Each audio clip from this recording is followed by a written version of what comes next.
Hi എല്ലാവർക്കും നമസ്കാരം. നിങ്ങൾ ലിനക്സിനെ പറ്റി കേട്ടിട്ടുണ്ടോ? മിക്കവാറും കേട്ടിട്ടുണ്ടാവും അല്ലേ? ഇതൊരു വെറും സോഫ്റ്റ്വെയർ അല്ല കേട്ടോ. ടെക് ലോകം തന്നെ അടക്കി ഭരിക്കുന്ന ഒരു വൻ സംഭവമാണ്. അയ്യോ, ഇത് കേട്ട് പേടിക്കൊന്നും വേണ്ട. നിങ്ങളൊരു തുടക്കക്കാരനാണെങ്കിൽ നോ പ്രോബ്ലം. കാരണം ഇന്ന് നമ്മൾ ഒരുമിച്ച് ലിനക്സിന്റെ ആ ലോകത്തേക്കൊരു ടൂർ പോകാൻ പോവുകയാണ്. അപ്പോ റെഡിയല്ലേ? ഒരു കാര്യം ആലോചിച്ചു നോക്കിയേ, ഒരു ഓപ്പറേറ്റിംഗ് സിസ്റ്റം ഒരു വലിയ കമ്പനിയായിരുന്നെങ്കിലോ? അതിനൊരു സിഇഒ കാണും, പല പല ഡിപ്പാർട്ട്മെന്റുകൾ കാണും, ഓരോരുത്തർക്കും ഓരോ ജോലിയുമുണ്ടാകും അല്ലേ? ലിനക്സിനെ എളുപ്പത്തിൽ മനസ്സിലാക്കാൻ നമ്മള് ഇതേ ഐഡിയയാണ് ഉപയോഗിക്കാൻ പോകുന്നത്. അപ്പോ നമുക്ക് ലിനക്സ് ഇൻകോർപ്പറേറ്റഡ് എന്ന കമ്പനിയിലേക്ക് ഒന്ന് കേറിച്ചെല്ലാം. അപ്പോ എന്തായിരിക്കും ഈ കമ്പനിയുടെ മെയിൻ പണി? സിമ്പിളാണ്. നമ്മുടെ കമ്പ്യൂട്ടറിന്റെ ഉള്ളില് ഹാർഡ്വെയറും സോഫ്റ്റ്വെയറും തമ്മിൽ സംസാരിക്കണമല്ലോ. ആ സംസാരമൊക്കെ മാനേജ് ചെയ്യുന്ന ഒരു സൂപ്പർവൈസർ. അതാണ് ഒരു ഓപ്പറേറ്റിംഗ് സിസ്റ്റം. നമ്മൾ ഇന്ന് കാണാൻ പോകുന്ന ആ കമ്പനിയുടെ പേരാണ് ലിനക്സ്. അത്രയുള്ളോ? ഓക്കെ, അപ്പോൾ ഇതാണ് നമ്മുടെ ഇന്നത്തെ ഒരു ഷെഡ്യൂൾ. നമ്മൾ ആദ്യം ലിനക്സ് സിങ്കിലേക്കൊന്ന് സ്വാഗതം ചെയ്യും, പിന്നെ അതിന്റെ ഫൗണ്ടിംഗ് സ്റ്റോറി, അതിന്റെ ഫിലോസഫി, പിന്നെ ഡിപ്പാർട്ട്മെന്റുകൾ കാണും, ഹെഡ്ക്വാർട്ടേഴ്സൊക്കെ ഒന്ന് ചുറ്റിക്കറങ്ങും, അവസാനം ഇവരെങ്ങനെയാണ് ഇത്രയും വിജയിച്ചതെന്നും നോക്കും. അപ്പോ തുടങ്ങാമല്ലേ? ഏത് വലിയ കമ്പനി എടുത്തു നോക്കിയാലും അതിനൊരു ചെറിയ തുടക്കമുണ്ടാവും അല്ലേ? ലിനക്സിന്റെ കഥയും ഒട്ടും വ്യത്യസ്തമല്ല. ഇന്ന് ലോകം മുഴുവൻ കീഴടക്കി നിൽക്കുന്ന ഈ ഭീമൻ, അതിന്റെ തുടക്കം ഒരു കോളേജ് സ്റ്റുഡന്റിന്റെ കമ്പ്യൂട്ടറിലെ ഒരു കുഞ്ഞു പ്രൊജക്റ്റിൽ നിന്നായിരുന്നു എന്ന് പറഞ്ഞാൽ വിശ്വസിക്കാൻ പറ്റോ? അപ്പോ ഈ കഥ തുടങ്ങുന്നത് 1970കളിലാണ്. അന്ന് യൂണിക്സ് എന്നൊരു ഓപ്പറേറ്റിംഗ് സിസ്റ്റം ഉണ്ടായിരുന്നു. കുറച്ചുകാലം കഴിഞ്ഞപ്പോൾ റിച്ചാർഡ് സ്റ്റാൾമാൻ എന്ന് പറയുന്ന ഒരാള്, പുള്ളിക്ക് തോന്നി എല്ലാവർക്കും ഫ്രീ ആയിട്ട് ഉപയോഗിക്കാൻ പറ്റുന്നൊരു OS വേണമെന്ന്. അങ്ങനെയാണ് GNU പ്രോജക്റ്റ് തുടങ്ങുന്നത്. ഇതിൽ നിന്നൊക്കെ ഇൻസ്പിറേഷൻ എടുത്തിട്ടാണ് 1991-ൽ ലിനസ് ടോൾവാൾഡ്സ് എന്ന പേരുള്ള ഫിൻലാൻഡിലെ ഒരു സ്റ്റുഡന്റ് ലിനക്സിന്റെ ഹൃദയം, അതായത് കേർണൽ ഉണ്ടാക്കുന്നത്. ശരിക്കും അതൊരു ചരിത്രപരമായ തുടക്കമായിരുന്നു.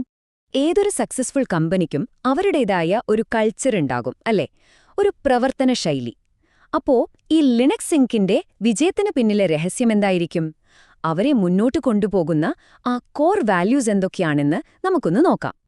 ലിനക്സിന്റെ ഒന്നാമത്തെ റൂൾ ഇതാണ്: ഇവിടെ എല്ലാം ഒരു ഫയലാണ്. ഇത് കാര്യങ്ങൾ ഭയങ്കര സിമ്പിളാക്കും. പിന്നെ രണ്ടാമത്തെ കാര്യം, ഓരോ പ്രോഗ്രാമും ഒരു സ്പെഷ്യലിസ്റ്റിനെ പോലെയാണ്. അതായത് ഒരൊറ്റ ജോലി മാത്രം ചെയ്യും, പക്ഷെ അത് കൃത്യമായിട്ട് ചെയ്യും. ഇനി ഈ കുഞ്ഞൻ സ്പെഷ്യലിസ്റ്റുകളെയെല്ലാം ഒരുമിച്ച് ചേർത്താലോ? അതൊരു ടീം വർക്ക് പോലെയായി. എത്ര വലിയ പണിയും സിമ്പിളായിട്ട് തീർക്കാം. ഇതിനെല്ലാം നമുക്ക് ഫുൾ കൺട്രോൾ തരാൻ ഷെൽ എന്നൊരു ടൂളുമുണ്ട്. ശരിക്കും ഈ തത്വങ്ങളാണ് ലിനക്സിനതിന്റെ ആ ഒരു പവർ കൊടുക്കുന്നത്. ശരി, ഇനി നമുക്ക് ഈ കമ്പനിയുടെ ഒരു ഓർഗനൈസേഷണൽ ചാർട്ട് നോക്കിയാലോ? അതായത് ലിനക്സിന്റെ ഒരു സ്ട്രക്ചർ, ഓരോ ഡിപ്പാർട്ട്മെന്റും എങ്ങനെയാണ് ഒരുമിച്ച് വർക്ക് ചെയ്യുന്നതെന്ന് നോക്കാം. ഓക്കെ, അപ്പൊ ഏറ്റവും ബേസില് നമ്മുടെ ഹാർഡ്വെയർ, അതായത് കമ്പനിയുടെ ഓഫീസ് ബിൽഡിംഗ്.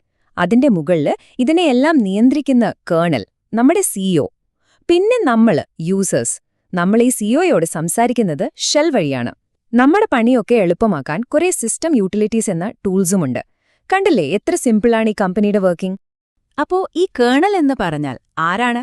നമുക്ക് കുറച്ചുകൂടെ ഡീറ്റെയിൽ ആയിട്ട് നോക്കാം. ഇതാണ് നമ്മുടെ കമ്പനിയുടെ സിഇഒ. കമ്പ്യൂട്ടറിന്റെ മെമ്മറി, CPU, ബാക്കിയുള്ള എല്ലാ ഡിവൈസുകളും. ഇതിനെയെല്ലാം കൺട്രോൾ ചെയ്യുന്നതും എല്ലാ വലിയ തീരുമാനങ്ങളും എടുക്കുന്നതും ഈ സിഇഒ ആണ്. ഒറ്റവാക്കിൽ പറഞ്ഞാൽ സിസ്റ്റത്തിന്റെ ഹൃദയം തന്നെ. അപ്പോൾ നമ്മൾ ഈ സിഇഒയോട് എങ്ങനെ സംസാരിക്കും? അതിനാണ് ഷെല്ലുള്ളത്. ഇതൊരു കമാൻഡ് ലൈൻ ഇന്റർഫേസ് ആണ്. സിംപിളായി പറഞ്ഞാൽ നമ്മൾ കൊടുക്കുന്ന കമാൻഡുകളില്ലേ, അതൊക്കെ കേർണലിന് മനസ്സിലാകുന്ന ഭാഷയിലേക്ക് ട്രാൻസ്ലേറ്റ് ചെയ്ത് കാര്യങ്ങൾ നടത്തിത്തരുന്നത് ഈ ഷെല്ലാണ്. ഒരു ഓഫീസിൽ എല്ലാ ജോലിയും നമ്മുടെ കൺമുന്നിലല്ലല്ലോ നടക്കുന്നതല്ലേ? ചിലരൊക്കെ ബാക്ക്ഗ്രൗണ്ടിലിരുന്ന് സൈലന്റായിട്ട് കാര്യങ്ങൾ സ്മൂത്താക്കും. അതുപോലെ ഷെഡ്യൂളിംഗ്, പ്രിന്റിംഗ് പോലത്തെ പണികളൊക്കെ ചെയ്യുന്ന ഈ ബാക്ക്ഗ്രൗണ്ട് സ്റ്റാഫിനെയാണ് നമ്മൾ ഡിമെൻസ് എന്ന് വിളിക്കുന്നത്. ഇവരുള്ളതുകൊണ്ടാണ് സിസ്റ്റം ഒരു കുഴപ്പവുമില്ലാതെ ഇങ്ങനെ ഓടിക്കൊണ്ടിരിക്കുന്നത്. ഓക്കേ, അപ്പോ നമ്മുടെ ടൂറിന്റെ അടുത്ത സ്റ്റോപ്പിലേക്ക് പോവാം. ഇനി നമ്മൾ നേരെ കയറുന്നത് കമ്പനിയുടെ ഹെഡ്ക്വാർട്ടേഴ്സിലേക്കാണ്, അതായത് ലിനക്സ് ഫയൽ സിസ്റ്റത്തിലേക്ക്. ഓരോ ഡിപ്പാർട്ട്മെന്റും എവിടെയൊക്കെയാണെന്ന് നമുക്ക് നേരിട്ടൊന്ന് പോയി കാണാം. അപ്പോൾ ഇതാണ് നമ്മുടെ ഹെഡ്ക്വാർട്ടേഴ്സിന്റെ മെയിൻ എൻട്രൻസ്, അല്ലെങ്കിൽ ലോബി എന്ന് പറയാം. ലൈനക്സിൽ ഇതിനെ റൂട്ട് ഡയറക്ടറി എന്നാണ് വിളിക്കുക. ഒരു സ്ലാഷ് ചിഹ്നം വെച്ചാണ് ഇത് കാണിക്കുന്നത്. ബാക്കി എല്ലാ റൂമുകളിലേക്കും എല്ലാ ഡിപ്പാർട്ട്മെന്റുകളിലേക്കും പോകാനുള്ള വഴി തുടങ്ങുന്നത് ഇവിടെ നിന്നാണ്. ഇപ്പൊ നിങ്ങൾ കാണുന്നത് ആ ഹെഡ്ക്വാർട്ടേഴ്സിന്റെ ഒരു ബ്ലൂ പ്രിന്റാണ്. കണ്ടോ? എല്ലാം ആ സെന്ററിലുള്ള റൂട്ട് ഡയറക്ടറിയിൽ നിന്ന് ഒരു മരത്തിന്റെ കൊമ്പുകൾ പോലെ ഇങ്ങനെ പിരിഞ്ഞു പിരിഞ്ഞു പോകുന്നത്. എന്ത് ഓർഗനൈസ്ഡ് ആയിട്ടുള്ളൊരു സ്ട്രക്ചറാണല്ലേ. അപ്പോൾ ഈ ഹെഡ്ക്വാർട്ടേഴ്സിലെ കുറച്ച് മെയിൻ ഡിപ്പാർട്ട്മെന്റുകളെ നമുക്കൊന്ന് പരിചയപ്പെടാം. ബിൻ എന്ന് പറയുന്നത് നമ്മുടെ ടൂൾ ബോക്സ് ആണ്. അത്യാവശ്യമുള്ള കമാൻഡുകളെല്ലാം ഇവിടെ കാണും. ETC ഇത് കമ്പനിയുടെ നിയമങ്ങളൊക്കെ വെച്ചിരിക്കുന്ന ഫയലിംഗ് ക്യാബിനറ്റാണ്. പിന്നെ ഹോം ഇത് ഓരോ യൂസറിന്റെയും പേഴ്സണൽ ഓഫീസ് സ്പേസ് ആണ്. അതുപോലെ വാർ ഒരു മെയിൽ റൂം പോലെ, ലോഗ് ഫയലുകൾ പോലെയുള്ള സാധനങ്ങളൊക്കെ ഇവിടെയാണ് വെക്കുന്നത്. അപ്പോൾ നമ്മുടെ ടൂർ ഏകദേശം കഴിയാറായി. പക്ഷെ ഒരു ചോദ്യമുണ്ട്. ഈ ലിനക്സ് എന്ന കമ്പനി എങ്ങനെയാണ് ടെക് ലോകത്ത് ഇത്രയും പവർഫുൾ ആയിട്ട് സക്സസ്ഫുൾ ആയിട്ട് ഇങ്ങനെ നിൽക്കുന്നത്? ആ വിജയരഹസ്യം എന്താണെന്ന് കൂടി നമുക്ക് നോക്കാം. ലിനക്സിന്റെ ഈ വിജയത്തിന് ഒരുപാട് കാരണങ്ങളുണ്ട്. ഒന്നാമത്തേത് സ്റ്റെബിലിറ്റി. ഇത് അത്ര പെട്ടെന്നൊന്നും ക്രാഷ് ആകില്ല. അതുകൊണ്ടാണ് ലോകത്തെ മിക്ക വെബ് സെർവറുകളും ലിനക്സിലോടുന്നത്. രണ്ടാമത്തേത് സെക്യൂരിറ്റി. വൈറസിനും മാൽവെയറിനുമൊക്കെ ഇതിൽ കേറിപ്പറ്റാൻ കുറച്ച് പാടാണ്. പക്ഷെ ഏറ്റവും വലിയ കാര്യം എന്താണെന്നറിയോ? ഇത് ഓപ്പൺ സോഴ്സ് ആണ്. അതായത് ലോകത്ത് എവിടെയുമുള്ള ആർക്കും ഇതിനെ മെച്ചപ്പെടുത്താം. എന്തിനേറെ പറയുന്നു, നിങ്ങളുടെ കയ്യിലിരിക്കുന്ന ആൻഡ്രോയിഡ് ഫോണില്ലേ, അതിന്റെ ഉള്ളിലിരിക്കുന്നതും ലിനക്സ് ആണ്. അതാണ് അതിന്റെ ശരിക്കുള്ള പവർ.